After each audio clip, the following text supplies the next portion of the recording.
दोस्तों, welcome to game of mind episode 3। Success पाने के लिए हमको दो चीजों पर खास ध्यान देना चाहिए। सक्सेस पाने का प्लान सही होना चाहिए और फिर हार्ड वर्क करनी चाहिए ताकि हम अपने मकसद में कामयाब हो जाएं। तो चलिए आपकी मुलाकात एक ऐसे आदमी से करवाता हूँ जो कि बिजनेस वर्ल्ड में एक जीनियस की तरह जाना जाता है। यकीन मानिए, इनकी स्टोरी आपकी सोच में थोड़ा बदलाव जरूर लाएगी। अगर आपका interest science, technology, space travel और ऑनलाइन पेमेंट में है तो आपने इलॉन मस्क का नाम जरूर सुना होगा। अगर आपको इलॉन मस्क के बारे में कुछ भी आइडिया नहीं है तो मैं आपका परिचय करवाता हूँ बिजनेस वर्ल्ड के इस महान जादूगर से। अगर एक लाइन में कहूँ तो इलॉन मस्क एक बिजनेस मैग्नेट, इंजीनियर और एक इन्वेस्टर है। दोस्तों, अगर आपने मार्वल की कॉमिक्स पढ़ी है या हॉलीवुड की मूवीज देखते हैं तो आप आयरन मैन के बारे में जरूर जानते होंगे। आयरन मैन हॉलीवुड मूवीज का एक फेमस कैरेक्टर जिसको प्ले किया है रॉबर्ट डाउनी जूनियर ने। आयरन मैन का ये कैरेक्टर इलॉन मस्क से ही इंस्पायर्ड है। इनफैक्ट आयरन मैन 2 मूवी के कुछ सीन्स इलॉन मस्क की एक कंपनी स्पेस एक्स के अंदर ही शूट हुई थी। दिसंबर 2016 में इलॉन मस्क फोर्ब्स मैगजीन के अनुसार वर्ल्ड के सबसे पावरफुल लोगों की लिस्ट में 21st पोजीशन पर थे। फरवरी 2018 तक उनके पास $20.8 अरब का नेटवर्थ है और फोर्ब्स मैगजीन ने उनको वर्ल्ड के सबसे रिच लोगों की लिस्ट में 53rd पोजीशन पर रखा है। इलॉन रिव मस्क का जन्म 28 जून 1971 में साउथ अफ्रीका के प्रिटोरिया सिटी में हुआ था। उनके डैड एक इंजीनियर और मॉम एक मॉडल थी। उनके डैड साउथ अफ्रीका के रहने वाले थे और मॉम कनाडा की रहने वाली थी। जब इलॉन 9 साल के थे तब इनके मॉम डैड डिवोर्स लेके अलग हो गए और इलॉन अपने डैड के साथ ही प्रिटोरिया सिटी में रहने लगे। इलॉन के 2 छोटे भाई बहन भी थे। इलॉन शर्मीले किस्म के लड़के थे और उनका इंटरेस्ट किताबों में बहुत था। उन्होंने 10 साल की उम्र तक ऐसी किताबें पढ़ डाली थी जिनको उनके उम्र से बहुत बड़े कॉलेज स्टूडेंट्स ने भी नहीं पढ़ी थी। उन्होंने 12 साल की ही उम्र में कंप्यूटर प्रोग्रामिंग लैंग्वेज सीख ली थी और अपने कंप्यूटर पर उन्होंने बेसिक प्रोग्रामिंग लैंग्वेज में एक गेम भी डेवलप किया जिसका नाम था ब्लास्टर। उन्होंने प्रोग्रामिंग लैंग्वेज किसी कंप्यूटर इंस्टीट्यूट या किसी स्कूल में नहीं बल्कि कुछ किताबों को पढ़कर सीखा था। तरह तरह की किताबों को पढ़ के उनको जो नॉलेज मिला उससे उन्होंने ये डिसाइड किया कि वो अब बिजनेस करेंगे और ऐसा बिजनेस जो भविष्य में लोगों के काम आए। उन्होंने जो कंप्यूटर गेम बनाया था वो इतना अच्छा था कि उसको एक कंपनी ने $500 में खरीद लिया। 1989 में जब वो 17 साल के थे उन्होंने हाई स्कूल की पढ़ाई पूरी कर ली और उसके बाद वो अपनी माँ के पास कनाडा चले गए जहाँ उन्होंने क्वींस यूनिवर्सिटी में एडमिशन लिया। कनाडा में इलॉन ने कई छोटी मोटी नौकरियां भी की, यहाँ तक कि उन्होंने नाली साफ करने की भी नौकरी की। 2 साल के बाद वो कनाडा से यूएसए की यूनिवर्सिटी ऑफ पेंसिल्वेनिया चले गए जहां उन्होंने वॉटसन स्कूल से इकोनॉमिक्स की डिग्री और college of arts and sciences से फिजिक्स की डिग्री हासिल की। उसके बाद उन्होंने 1995 में अप्लाइड फिजिक्स और मटेरियल साइंसेज में स्टैनफोर्ड यूनिवर्सिटी कैलिफोर्निया से पीएचडी करना शुरू किया। उस समय मार्केट में इंटरनेट आ चुका था और इलॉन को इस बात का अंदाजा लग चुका था कि फ्यूचर में इंटरनेट बहुत आगे जाएगा। इलॉन मस्क को लगा कि पीएचडी करने में अब उनको कोई फायदा नहीं है और ये सोचकर वो 2 दिन में ही पीएचडी की पढ़ाई छोड़ के बिजनेस के क्षेत्र में उतर गए और अपना पूरा फोकस इंटरनेट पर लगाया। दोस्तों, अब मैं आपको ये बताऊंगा कि इलॉन मस्क इतने सक्सेसफुल कैसे हुए। Zip2 1995 में जब इलॉन मस्क 24 साल के थे उन्होंने अपने भाई किम्बे मस्क और अपने डैड से मिली पैतृक संपत्ति से एक कंपनी Zip2 की शुरुआत की। Zip2 company online newspaper websites the New York times और द शिकागो ट्रिब्यून को न्यूज कंटेंट्स देती थी। साथ ही साथ Zip2 कंपनी मैप्स और बिजनेस डायरेक्टरीज भी प्रोवाइड करती थी। Zip2 को मस्क ने 1999 में famous personal computer company compact को $341 मिलियन में बेच दिया। इस डील में इलॉन मस्क को $22 मिलियन मिले जो कि उनके लिए कम नहीं था, लेकिन इलॉन मस्क के सपने बहुत बड़े थे और वो रुके नहीं, आगे बढ़ते चले गए। X.com Zip2 के बाद इलॉन मस्क ने 28 साल की उम्र में X.com कंपनी की शुरुआत की जो कि एक ऑनलाइन बैंक थी। ये वर्ल्ड की फर्स्ट ऑनलाइन बैंक्स में एक थी। X.com मार्च 2000 में कन्फिनिटी कंपनी के साथ मर्ज हो गई। पेपाल, आपने पेपाल का नाम सुना होगा। पेपाल कन्फिनिटी कंपनी का ही एक प्रोडक्ट था और बाद में कन्फिनिटी कंपनी का नाम चेंज करके पेपाल कर दिया गया। पेपाल को ईबे ने $1.5 बिलियन में अक्टूबर 2002 में खरीद लिया। पेपाल में मस्क 11% के स्टॉक होल्डर थे। इसके बाद इलॉन मस्क ने वो काम किया अपनी जिंदगी में जिसके बारे में हम तो सोच भी नहीं सकते। सोच बड़ी थी इलॉन मस्क की और वो और आगे बढ़ना चाहते थे और उनकी सोच दूसरे लोगों से अलग थी। पेपाल बेचने के बाद उनको हंड्रेड्स ऑफ मिलियंस डॉलर्स मिले।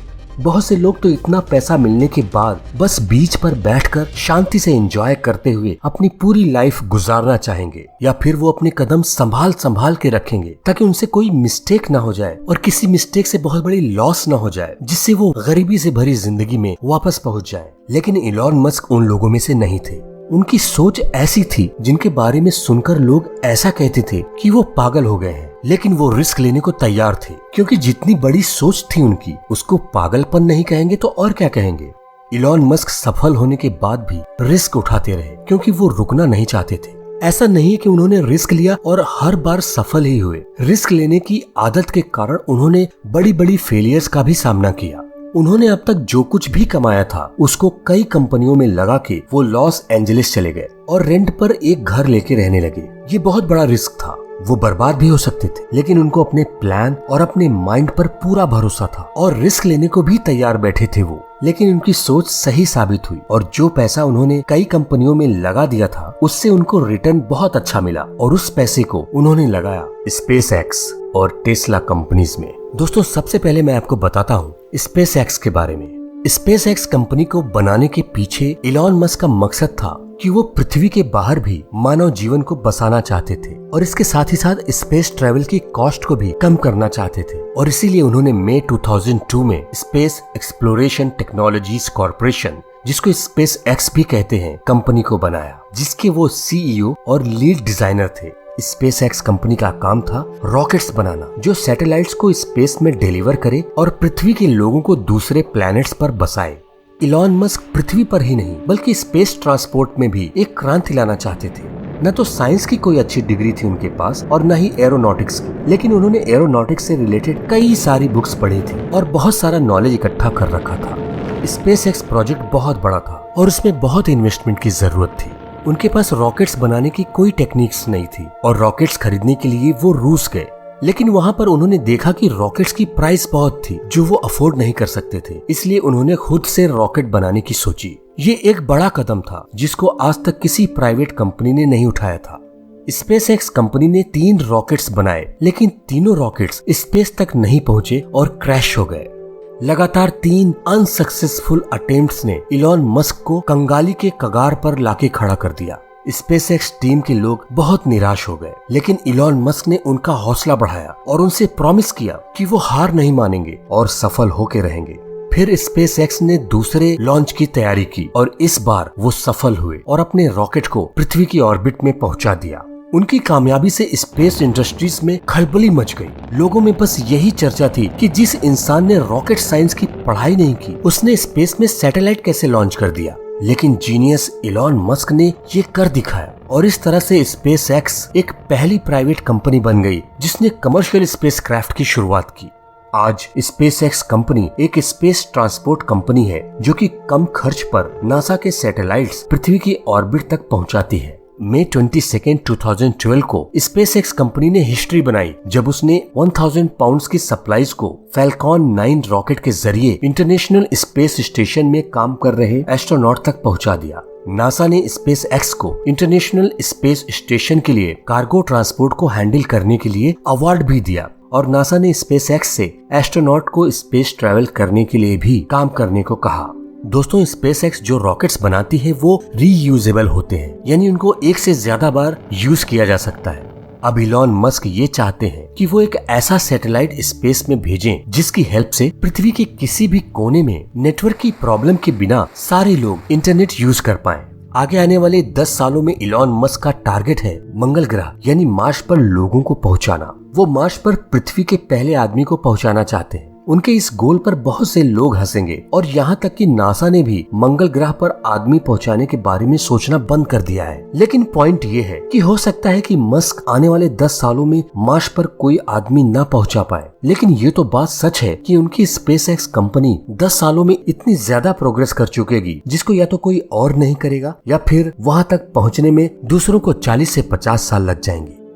Tesla Motors. ईयर 2002 में इलॉन मस्क ने स्पेसएक्स कंपनी की शुरुआत की थी। इसके बाद 2003 में ही वो टेस्ला कंपनी के को फाउंडर, CEO और प्रोडक्ट आर्किटेक्ट बने। Tesla Motors innovative electric sports cars बनाती है जो अफोर्डेबल भी हो। टेस्ला इलेक्ट्रिक कार के मार्केट में सक्सेस हुई, जबकि दूसरे बड़े मैन्युफैक्चरर्स इसमें फेल हो चुके थे।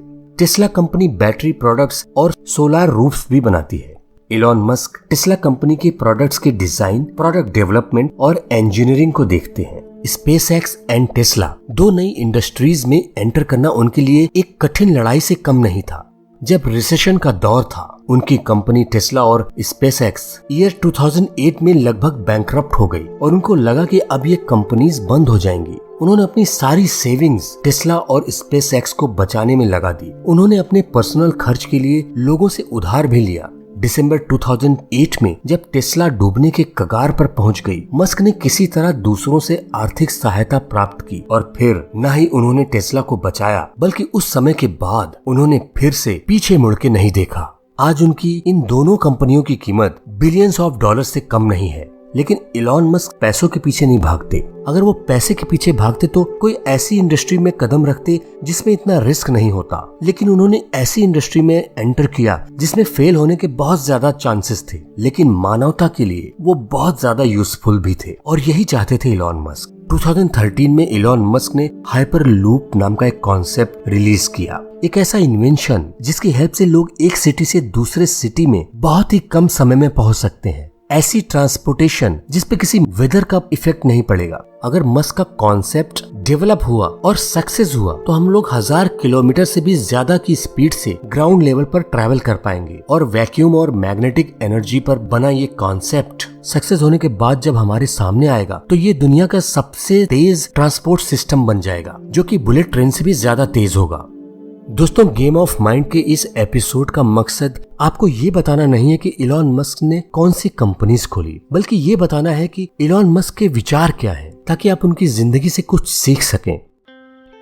इलॉन मस्क की जिंदगी पर आधारित इस वीडियो के पार्ट 2 में मैं उनके विचारों की बात करूंगा, जिससे सिर्फ स्टूडेंट्स और बिजनेसमैन को ही नहीं बल्कि सभी लोगों को कुछ न कुछ सीखने को जरूर मिले। और इस वीडियो के पार्ट 2 के लिए आपको ज्यादा इंतजार नहीं करना पड़ेगा। अगर आपको ये एपिसोड पसंद आया है तो प्लीज इसको एक लाइक जरूर दीजिए, और अगर आप इस चैनल पर पहली बार आए हैं तो इसको सब्सक्राइब जरूर कर लीजिए और नीचे बेल आइकन पर हिट जरूर कर दें, ताकि आपको इस चैनल पर आने वाली वीडियोस की नोटिफिकेशंस मिलती रहें। Thank you so much.